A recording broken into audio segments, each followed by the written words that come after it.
복음은 모든 것입니다.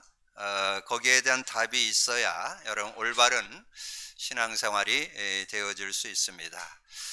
저는 복음 누림을 우리 교회에서 지금 한 5년 정도 이렇게 지속해 오고 있는데요. 최근에 와서 정말 복음이 다라는 거, 복음이 누려져야 참 신앙생활이 된다는 거, 이것을 정리하게 되면서 우리에게 주신 하나님의 축복의 단어 두 개가 있습니다. 그 하나는 그리스도고 그 하나는 성령입니다. 그래서 여러분이 그 두 단어가 여러분의 삶에 실제되어야만 올바른 신앙생활이 되어질 수 있습니다.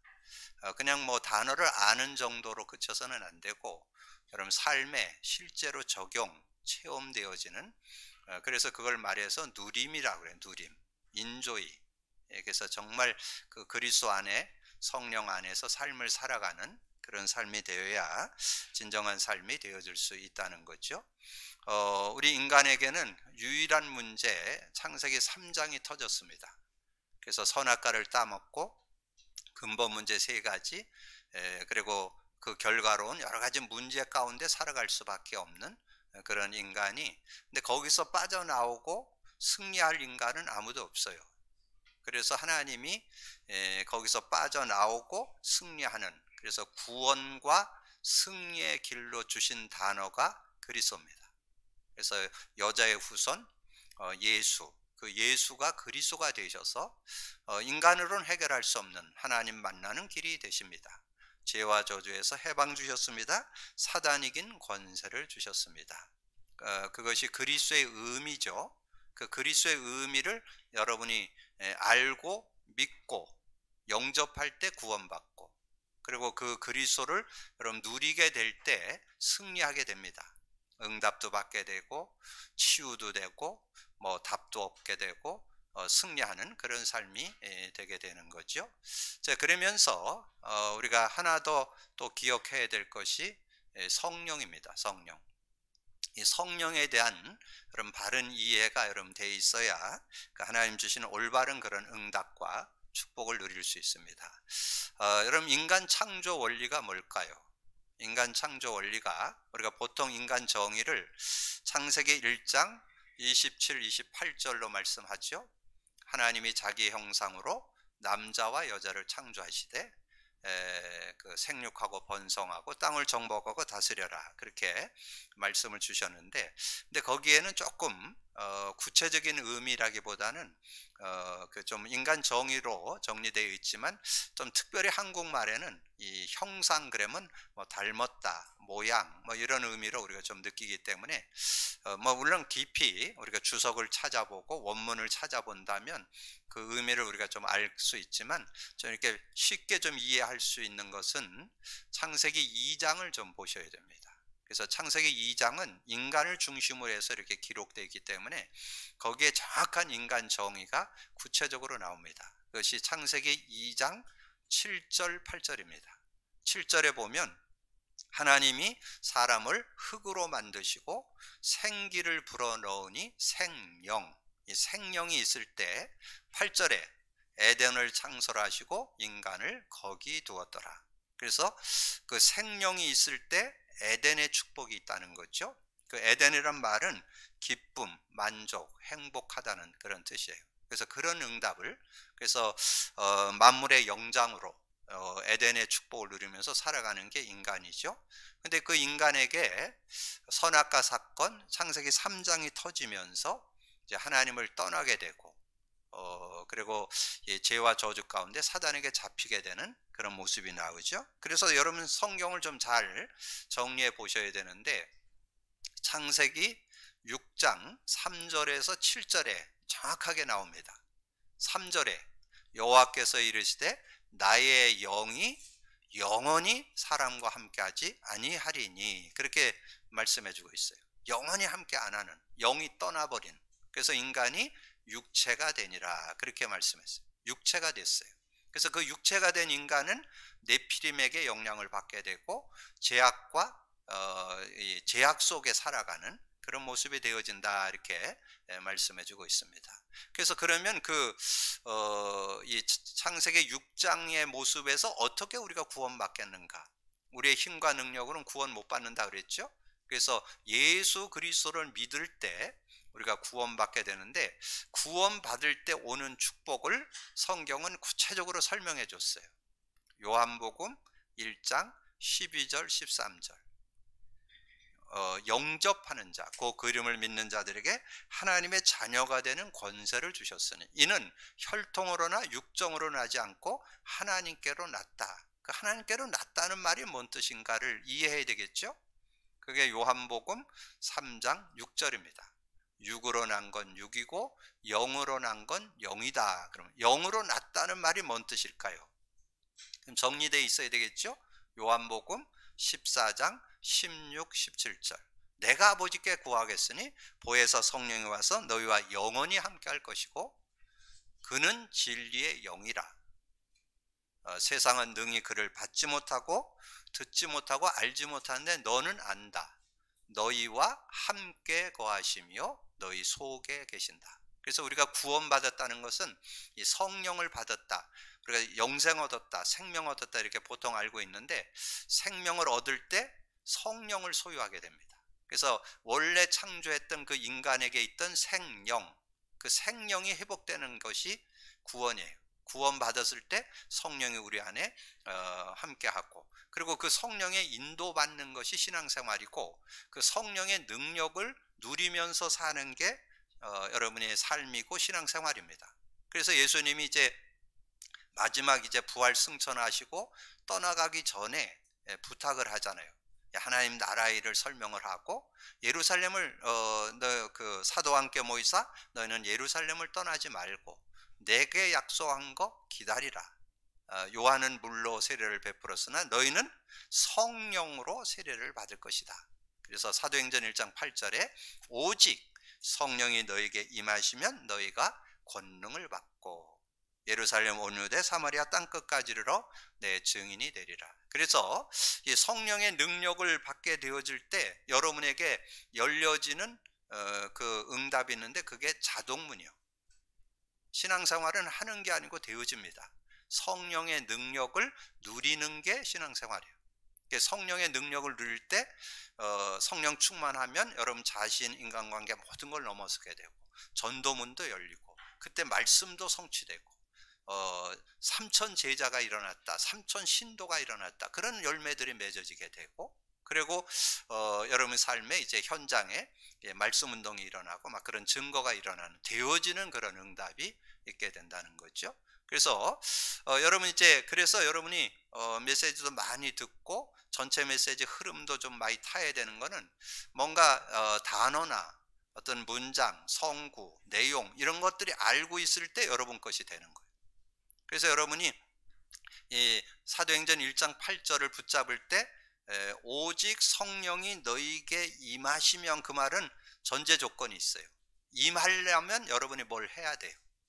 성령이 임하려면 뭘 해야 되는데, 예배, 찬양, 기도, 말씀, 전도 속에 성령의 역사입니다. 근데 여러분 다른 거는 여러분이 좀 시간을 두고 막 이렇게 좀 시간을 내고 막 이렇게 해야 되지만, 시간 안 들고 편안하게 할 수 있는 게 기도예요. 근데 그 기도 중에서도 가장 짧은 기도, 엑기스 기도가 있어요. 그게 여러분에게 나눠주는 카드예요. 그래서 그 카드가 최적, 최상, 최고의 기도문입니다.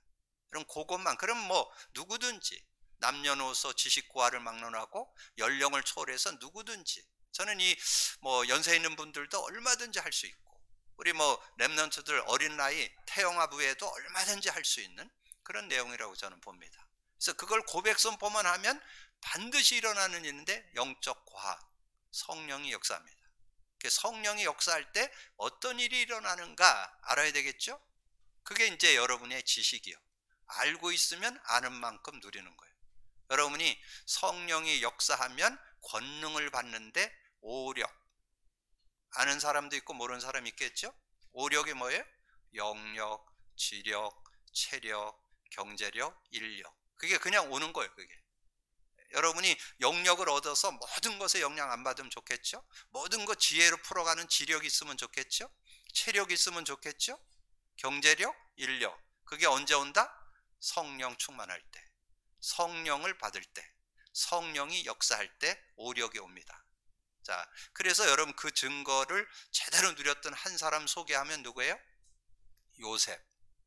여호와께서 요셉과 함께 하심으로 그가 형통한 자가 되어 바로 왕 앞에 섰잖아요. 그때 많은 박사 술객들, 굉장한 시대의 지식자들이 많았습니다. 근데 바로 왕의 꿈을 해석 못해. 근데 누가 해석했어요? 요셉이. 그럼 요셉이 훌륭했다, 공부를 많이 했다, 지식이 많았다, 물론 좋겠죠. 그거 가지고 한 게 아니라 하나님이 알게 하실 것이다. 그래서 그거를 꿈 해석을 쫙 하니까 바로 왕이 그랬잖아요. 이렇게 하나님의 영에 감동한 사람을 우리가 어찌 얻으리요? 명철과 지혜가 한이 없었더라. 여러분 그게 성령에서 오는, 성령 충만에서 오는 축복이요. 그게 오력의 축복을 제대로 누렸던 한 사람이 요셉이죠. 그러면 여러분 성령이 역사하면 어떤 일이 일어나냐? 여러분의 상태, 영적 상태, 마음의 상태가 바뀝니다. 어떻게 바뀌어요? 안식이 오고 평안이 오고 만족이 오고 행복이 오고 여유가 생깁니다. 여러분 그 상태에 따라서 여러분 삶이 되잖아요. 이 상태가 바뀌어요. 그 언제? 성령이 역사하는 그 시간에, 성령이 역사하는 그 시간에 그게 바뀌는 거예요. 여러분 그때 여러분 승리하는 그런 삶이 되어질 수 있다는 거죠. 그러면서 이 성령이 역사하면 아까 얘기했죠? 사도행전 2장의 자동문. 자동문이라는 것은 되어진다는 거예요. 신앙생활은 하는 게 아니고 되어집니다. 삶도 되어지고 일도 되어지고 렘넌트 학업도 되어지고 여러분의 사역도 되어지고 여러분 미래와 인생이 되어지는 그 되어지는 축복 속으로 들어가야 돼요. 그게 성령의 역사 속에 오는 축복입니다. 근데 이것이 복음 누림 속에 있는 것입니다. 그리스도 누림, 성령의 역사 누림. 근데 그게 하나요. 그리스도 누림 속에 성령의 역사가 동시에 일어납니다. 그래서 그리스도 누림 속에 모든 것이 다 되어지는. 그래서 복음 누림에 모든 것이 들어있다. 그리스도 누림 속에 모든 것이 들어있다. 여러분 그런 답이 나야 여러분 힘들지 않고 여러분 승리하는 신앙생활이 될 수 있습니다. 특별히 이 말세에는 급변하는 시대입니다. 예전엔 그런 얘기 했잖아요. 10년에 강산이 변한다. 요즘엔 자고 있나면 바뀌어요. 앞으로 여러분 얘기 들었죠? 앞으로 지금 여러분 우리 중고등학생들 공부 열심히 하는데 열심히 배워도 써먹을 데가 없어.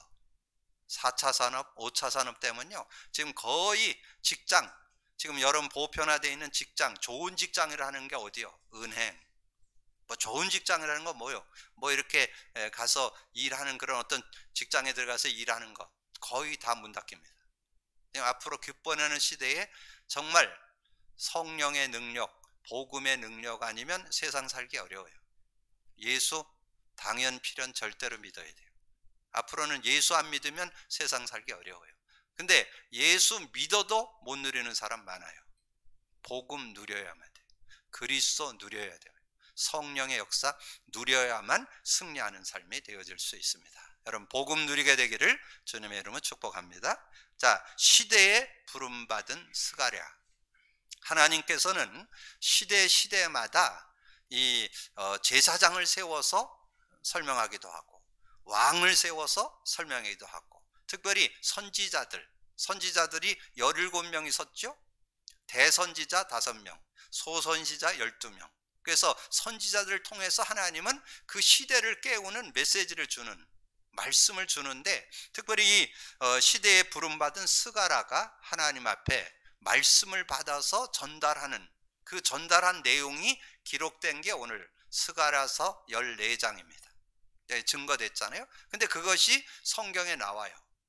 묵사할 때 드렸죠. 아모스 3장 7절에 나와요. 주 여호와께서는 자기의 비밀을 그 종 선지자들에게 보이지 아니하고는 결코 행하심이 없으니라. 하나님의 방법이요. 하나님은 하나님이 직접 말씀도 주시지만 말씀 주시기도 해요. 여러분에게 직접 성령의 감동을 통해서 말씀을 주시기도 하는데, 하나님의 중요 일은 선지자를 통해서 이 말씀을 주고 그걸 성취해 나가시는 그런 하나님이신 것을 우리에게 말씀해 주는 거죠. 그래서 오늘 시대에 부름받은 스가랴라고 붙인 것은 이 시대에 여러분도 생각해 봐야 돼요. 여러분도 하나님께서 이 시대에 구원받은 저와 여러분을 통해서 메시지를 주고 메시지를 전하기를 원한다. 여러분, 메시지 뭐예요? 복음 누리고 복음 전하는 게 이 시대의 메시지예요. 여러분, 그러면 최고의 메시지를 잡고 있는 거예요. 여러분, 복음 누리고 복음 전하는 메신저 되시기를 주님으로 축복합니다. 자, 그래서 시대에 부름받은 스가랴가 어떻게 그 인도를 받았는가를, 그 배경을 제가 서론에 좀 이렇게 기록해 드렸어요. 스가라는 그 이름이 여호와께서 기억하시다는 그런 뜻이 그 이름 속에 들어 있습니다. 그러면서 기록 연대는 BC 520년에서 BC 470년. 그 말은 지금 점점 내려오죠? 예수님이 오신 때가 언제요? BC를 지나서 AD가 정점이죠. AD 2022년 11월 6일이 오늘 예수님 오신 후란 뜻이야. AD야, AD. BC, 예수님 오시기 전, 예수님 오시기 전 520년부터 470년 오실 때까지 이렇게 시간표 속에서 이 선지자 역할을 스가랴가 하게 됐다, 그 말이에요. 그렇게 말씀을 증거했는데, 특별히 어떻게 이 시대의 선지자들에게 말씀을 주어서 말씀을 증거하게 했는데, 특별히 스가랴는 특별한 은사, 하나님의 은혜로 환상을 8번이나 봤어요. 물론 그 다니엘 같은 경우도 많은 환상을 보고 그랬어요. 근데 특별히 제일 많이 환상을 본 사람이 스가랴예요. 이 스가랴가 환상을 통해서, 근데 그 환상을 통해서 주어서 뭐를, 그 시대를 깨우는 메시지를 전달했다, 그 말이에요. 그러면 우리가 그 시대를 보면서 이 시대는 우리가 어떻게 오늘 스가랴를 통해서 주는 메시지에서 우리가 뭔가 교훈을 받고 책망도 받고 바르게 함도 되고 의로 교육도 돼야 되겠죠? 말씀 속에서 우리가 그 축복을 누려야 되니까. 그래서 오늘 스가랴를 통해서 우리에게 주는 하나님의 음성을 들을 수 있어야 되겠죠? 그거를 1번, 2번, 3번에서 정리해 보는 거죠. 그렇게 해서 여러분이 하나님 주시는 은혜를 누릴 수 있어야 되는데, 자, 스가랴 선지자 스가랴에게 주신 말씀.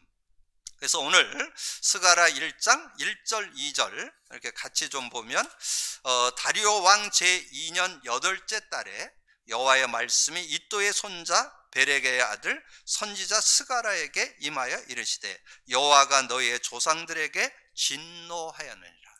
자, 하나님의 진노가 있다는 거예요. 왜 진노가 있을까요? 여러분, 진노는 왜 올까요? 구원받지 않으면, 예수 안 믿으면 멸망받고, 뭔가 잘 사는 것 같지만 결국은 지옥 갑니다. 그게 성경이 증거하는 거예요. 그리고 여러분, 예수 잘 믿는데 왜 어려움 당할까요? 종교 생활이기 때문에. 근데 지금 대다수가 거의 99.9%가 종교 생활이에요.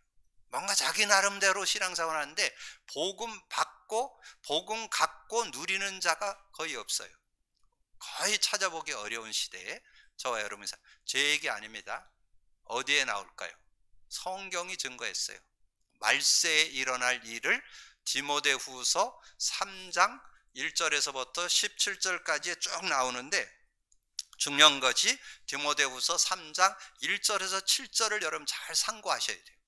거기에 내용에 보면 말세에 일어나는 현상을 지금 얘기하는 거예요. 많은 신앙인들이 이렇게 신앙생활을 한다는 거예요. 어떻게?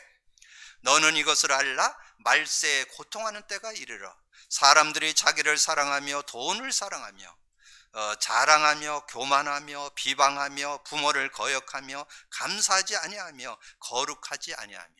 이게 지금 신자 얘기입니다. 신앙생활의 모습 속에 이렇다는 거예요. 사람들이 자기를 사랑하고 돈을 사랑하고 자랑하고 교만하고 비방하고 부모를 거역하고 감사하지 아니하고 거룩하지 아니하며 무정하며 원통함을 풀지 아니하며 모함하며 절제하지 못하며 사나우며 선한 것을 좋아하지 아니하며 배신하며 조급하며 자만하여 쾌락을 사랑하기를 하나님 사랑하는 것보다 더 나으며 경건의 모양은 있으나 경건의 능력은 부인해.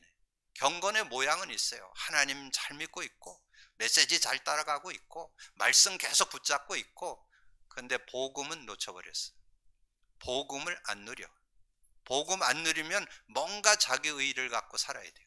그래서 저는 안타까운 것은 지금 시대의 메시지 막 흘러나오는데 그걸 가지고 프로그램 해가지고 메시지 막 잡도록 하는데 복음은 안 잡도록 도와요. 저는 사단의 고도 전략이라고 해요.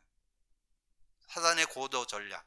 성경 들고도 복음 모르도록, 신앙생활 해도 복음 모르도록, 열심히 메시지 따라가도 복음 못 누리도록. 이게 사단의 전략이에요. 경건의 모양은 있는데 능력은 없어요. 그래서 경건의 모양은 있는데 경건의 능력은 부인해. 경건의 능력은 부인하는 이 같은 자들에게서 내가 돌아서라. 또 하나 교훈 주는 게 7절이에요. 저는 이 7절도 굉장히 공감이 돼요. 항상 배우나 끝내 진리의 지식에 이를 수 없는 줄. 많이 배워. 열심히 공부하고 열심히 성경 공부하고 열심히 메시지 따라가는데 복음을 붙잡지는 못해요. 그러면 언젠가 한계 와요. 왜냐하면 복음 붙잡지 않으면 실제 응답 받는 것 같지 착각이지 응답 못 받아요. 치유 안 돼요. 회복 안 돼요. 진정한 하나님의 사람으로 바뀌지 않습니다. 그런 삶의 어리석음을 범할 수 있다는 것. 그래서 오늘 여호와가 너희 조상들에게 심히 진노했다는데 여러분이 이걸 기억해요. 신앙인들 지금 이제 이스라엘에게 진노했다는 게 딴 게 아니고 이스라엘 사람들 하나님 믿는다고 그러면서 언약은 놓쳐버려. 완전 거부해버렸잖아요. 아직도 메시아 기다리고 있어요. 예수 그리스도 인정 안 해요. 그런 모습으로 빠지니까 노예되고 포로되고 속국되고 이렇게 어려움 당하는. 그래서 지금 바벨론 포로 시대를 지금 말씀으로 나누는 것이 지금 지난달 학계에서도 그렇고 이번 달 스갈에서도 그 포로로 잡혀간 그 상황을 가지고 지금 설명하는 거죠. 자, 그러면서 3절에 너희는 내게로 돌아오라. 만군의 여호와의 말이니라. 내가 너희에게 돌아가리라. 만군의 여호와의 말이니라. 우리가 하나님 앞에 돌아오기를 원한다는 거예요. 뭘로 돌아오라는 거예요? 여러분 개혁을 한다 할 때 개혁 그러면 한국말은 좀 개혁 그러면 막 뒤잡아 없는 것 같은데 원래의 모습으로 돌아오라. 원래의 신앙을 찾으라. 그래서 우리 교회는 저는 하나님께서 이 시대에 최고 정말 개혁된 교회. 그래서 제가 이렇게 어떤 뭔가 이렇게 할 때 번호를 갖고 있는데 두 가지를 가지고 있어요. 2017. 2017이 뭔지 알아요? 종교 개혁한 그거를 생각하면서 2017. 2030. 앞으로 2030, 30년을 내다보면서 우리가 인도받겠다. 그런 의미로 제가 이렇게 숫자를 쓰는데 어쨌든 이 개혁을 하는데 뭐를 해야 되냐? 원래의 그 복음 속으로, 복음 누림 속으로 들어가야 돼요.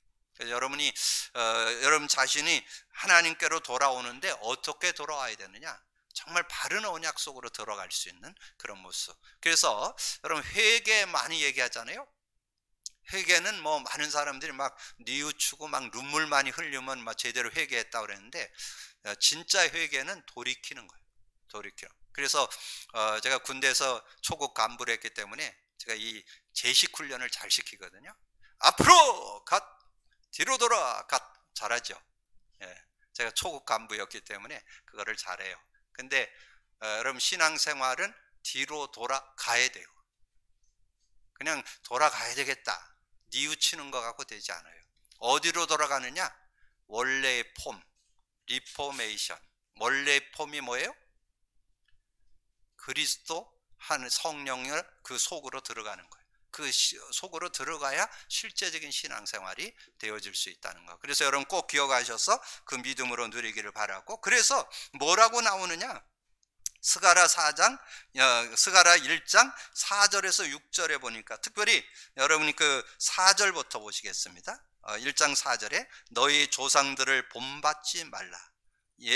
옛적 선지자들이 그들에게 외쳐 이르되 만군의 여호와께서 이같이 말씀하시기를 너희가 악한 길 악한 행위를 떠나서 돌아서라.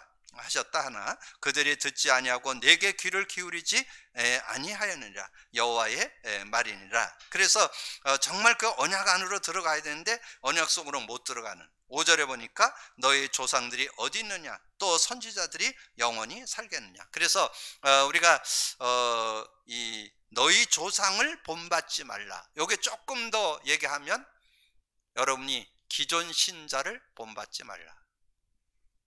뭔가 사람은 참고해야지 여러분 본받지 말고 어디로 돌아가야 되냐? 성경으로 돌아가라. 복음으로 돌아가라.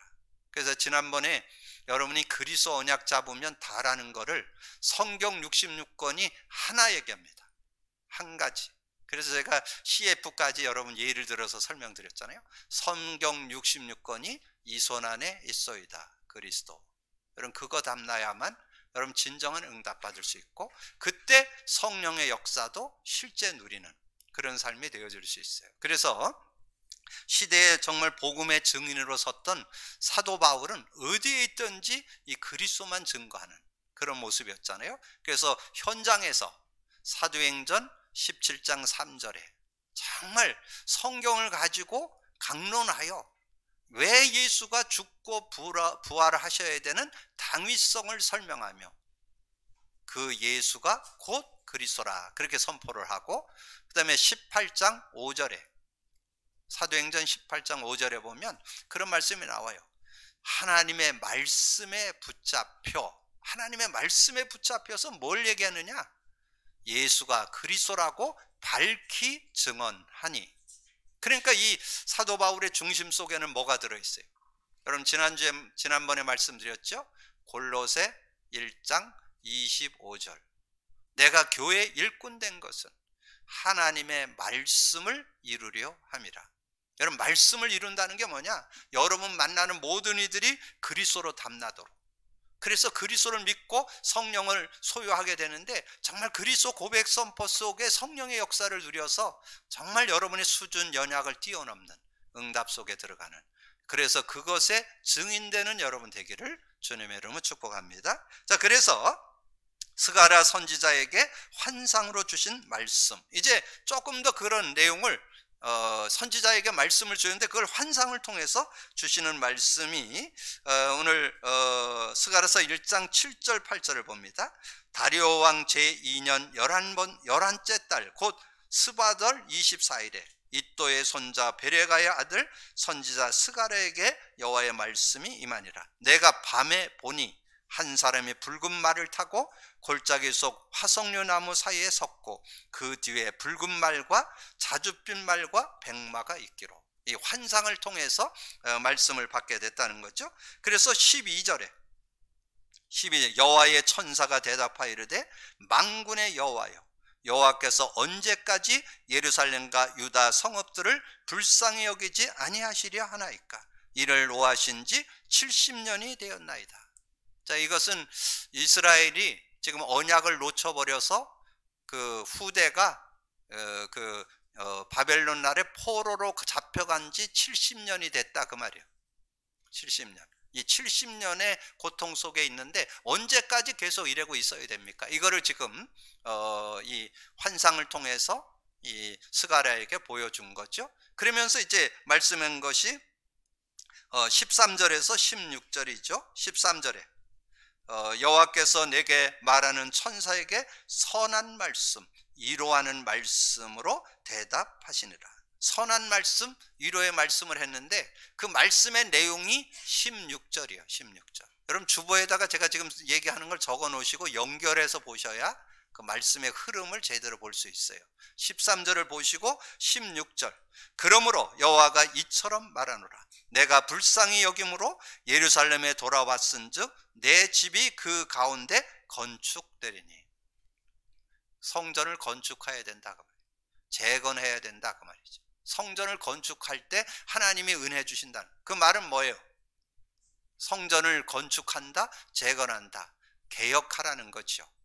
정말 새롭게. 그래서 지난 한 달 동안 우리가 이 학개서를 통해서 우리의 교회의 정체성, 교회에 정말 하나님이 주시는 그런 정말 하나님 기뻐하는 교회로 우리가 갱신해야 된다. 개혁해야 된다. 그런 말씀을 드렸잖아요. 그러면 교회 개혁 중에 개혁이 뭘까요? 어디로 돌아가는 게 진정한 개혁일까요? 저는 복음 회복하고 복음 누리는 것이 개혁 중에 개혁이라고. 그게 개혁돼야 여러분 정말 신앙생활이 되어지는 진정한 신앙생활을 할 수 있다는 거죠. 그래서 그냥 말로만이 아니라 그 밑에 보니까 예루살렘 위에 먹줄이 쳐지리라. 실천했다는 거죠. 먹줄이 쳐졌다는 건 실제 작업이 시작됐다는 거죠. 갱신이 시작됐다. 개혁이 시작됐다는 거죠. 그렇게 될 때, 근데 여러분이 개혁하고 이렇게 정말 하나님 앞에 서려고 하는데 그냥 되어지지 않습니다. 그런 믿음을 갖고 이렇게 인도받을 때 하나님께서 역사하신다. 그래서 저는 요즘에 저는 우리 교회에 대한 자부심, 자긍심, 자존심이 얼마나 세워지는지 몰라요. 왜냐하면 이 시대에 이 복음을 알게 했다는 거, 아는 것이 아니라 누림 속에 들어갔다는 거, 얼마나 감사한지요. 그래서 정말 하나님의 사람으로 온전케 되고 모든 선한 일을 행할 능력을 갖추게 됐다는 거. 그때 어떻게 된다고 그랬어요? 17절, 그가 다시 외쳐 이르기를 만군의 여호와의 말씀에 나의 성읍들이 넘치도록 다시 풍성할 것이며, 하나님께서 구원받은 자에게 구원으로 끝나지 않고 더 풍성한 은혜를, 요한복음 10장 10절이죠. 요한복음 10장 10절에 양으로 생명을 얻게 하고 더 풍성케 하려 함이라. 풍성한 은혜를 하나님이 우리에게 준비하고 계시는데 그 풍성한 은혜를 놓치고 있었는데, 여러분이 정말 결단하고 갱신하고 개혁된다면 하나님이 여러분 개인과 여러분 가정과 여러분의 산업과 여러분 일 속에 하나님께서 풍성한 은혜를 허락하신다는 거예요. 그래서 복음 안에 풍성한 그 은혜를 회복받는 여러분 되기를 주님의 이름으로 축복합니다. 그래서 지금 많은 성도들에게 지금 코로나에서 많이 어려움 속에 있는데, 저는 복음 가진 자가 믿음으로 기도한다면 길이 열린다고 확신합니다. 여러분, 문이 열린다고 확신합니다. 왜냐하면 성령이 역사하면 자동문이 열리는 것을 초대교회를 통해서 보여줬잖아요. 하나님께서 저희 교회 위에 여러분의 모든 개인의 삶과 일 속에 하나님의 역사가 일어나게 될 줄로 믿습니다. 그래서 하나님께서 은혜 주시는데 풍성할 것이라. 여호와가 다시 시온을 위로하며 다시 예루살렘을 택하리라 하니라. 그래서 하나님께서 이 스가랴를 통해, 스가랴 선지자를 통해서 이 꿈을 통해서도 보여줘 갖고 우리에게 증거하라고. 그래서 그 언약을 잡아야 되는데, 그러면 스가랴 선지자를 통해서 주는 메시지, 교훈이 뭐고 책망이 뭐고 바르게 함이 뭔지 우리가 제대로 깨달아야 되겠죠. 만군의 여호와께로 돌아오기를 원하신다. 하나님은 만군의 여호와께로 돌아오는 자를 하나님 축복하신다. 두 요절 드릴게요. 히브리서 4장 16절. 우리가 뭐 실수하고 넘어지는 거 우리도 많아요. 조금 넓게 보면 14절부터 보세요. 그 히브리서 4장 14절에서 16절을 보면 우리가 실수하는 거 맞지만 우리 주님은 한 번도 우리를 외면하지 않고 긍휼히 여기시면서 때를 따라 돕는 은혜를 얻기 위하여 은혜의 보좌 앞에 당당히 나아갈 것이니라. 주님 앞에 나가면 하나님께서 여러분 맞아주시고 은혜 주시고 축복하신다는 거죠. 하나 더 말씀드리면 히브리서 12장 2절, 믿음의 주요 온전케 하시는 예수를 바라보자. 저는 예수 바라볼 때 한 번도 부족함이 없었다는 걸 고백합니다. 주님 바라보시기를 주님의 이름으로 축복합니다. 간단합니다. 주는 그리스도시요 살아계시는 하나님의 아들이십니다. 그리스도는 하나님 만나는 길이 되십니다. 죄와 저주에서 해방 주셨습니다. 사단이 이긴 권세를 주셨습니다. 저는 그 고백할 때 정말 하나님이 주시는 위로가 오고 평안이 오고 하나님의 은혜가 있는, 하나님의 응답이 있는 그런 시간으로 저는 삶을 살고 있습니다. 여러분 그 축복 속에 있기를 주님의 이름으로 축복합니다. 고통과 아픔, 문제와 위기에도 하나님은 함께 하십니다. 여러분이 어떤 어려움을 당하고 그럴 때도 하나님은 여러분의 손을 놓지 않고 인도하신다는 거. 그래서 많은 분들이 애용하는 요절이 있는데 그게 이사야 41장 10절이죠. 놀라지 말라, 두려워 말라, 놀라지 말라. 나는 너의 하나님이 됨이라. 나의 의로운 오른손으로 너를 붙들리라. 그렇게 말씀했고, 로마서 8장 38절 39절에 내가 확신하노니 사망이나 생명이나 천사들이나 권세자들이나 현재인이나 장래인이나 능력이나 높음이나 깊음이나 다른 어떤 피조물이라도 우리를 우리 주 그리스도 예수 안에 있는 하나님의 사랑에서 끊을 수 없느니라. 하나님의 사랑에서 끊을 자는 없어요. 그러면서 여러분이 기억할 거, 예레미야 18장 8절. 만일 내가 말한 그 민족이 그의 악에서 돌이키면 내가 그에게 내리기로 생각하였던 재앙에 대하여 뜻을 돌이키겠고, 재앙에서 뜻을 돌이킨다는 거예요. 정말 하나님께서는 고통 속에 있기를 원치 않고 정말 하나님의 뜻을 돌이키는 그런 하나님. 지난달에 나눴던 학개서 2장 9절. 이 성전의 나중 영광이 이전 영광보다 크리라. 만군의 여호와의 말이나 내가 이곳에 평강을 주리라. 평강을 준다는 거예요. 하나님께서 여러분에게. 여러분, 세상에서 가장 중요한 게 평강이죠. 평안을 얻는다는 거. 이 중국말로는 핑안이라 그래요. 핑안. 그래서 핑안을 얻게 되는데 이 핑안은 어디에서 오느냐? 복음 안에 들어있습니다. 요한복음 14장 27절. 근데 그 평안이 누려지는 것은 성령이 역사할 때. 요한복음 16장 33절. 오늘 한 요절 기억해 놓으세요. 로마서 14장 17절. 하나님의 나라는 먹는 것과 마시는 것이 아니요 오직 성령 안에 있습니다. 의와 평강과 희락이라. 성령 안에 의, 하나님과 함께함이 있고 평강, 희락이 그 안에 들어있음을 우리에게 말씀해 줍니다. 그러면서 이스라엘 성전을 재건하듯이 우리의 신앙을 개혁하며 신앙의 정체성을 회복해야 됩니다. 누구에게 하나님은 역사하시느냐? 결단하는 자에게. 여러분이 정말 복음 붙잡고 살기를 결단하고 갱신해야 되겠다, 개혁해야 되겠다. 그때 하나님이 역사하신다. 그때 하나님은 여러분에게 축복을 주신다는 거. 오늘 시대에 부름받은 스가랴에게 준 메시지, 하나님께서 그 완전히 어려운 포로로 잡혀온 그 상황에 메시지를 주어서 정말 힘을 얻고 답을 얻게 했던 그 하나님이 저와 여러분에게도 이 시대에 메시지 줬습니다. 복음 줬습니다. 복음 누리고 복음의 증인 되기를 주님의 이름으로 축복합니다. 그리스도 누리시고 그리스도로 온 성령의 능력을 증거하는 증인들 되기를 주님의 이름으로 축복합니다. 기도합니다. 주님 감사합니다. 오늘도 귀한 날 주시고 또 귀한 말씀 나눌 수 있도록 은혜 주신 주님을 찬양합니다. 하나님께서는 직접 하나님의 말씀하시기도 하시지만 선지자들 들어서 시대의 메시지를 허락해 주시는데 오늘 시대의 아버지 하나님이여 부름받은 스가랴의 메시지를 들으면서 우리가 어떻게 하나님 앞에 서야 할 것이고 어떻게 인도받아야 될 것이고 또 이 시대에 하나님이 우리에게 준 아버지 하나님의 메시지를 분명히 붙잡고 그 메시지 속에서 답을 얻고 증거받고 증인되어지는 삶이 되어질 수 있도록 역사해 주옵소서. 감사하고 주님 예수 그리스도 이름으로 기도하옵나이다. 아멘.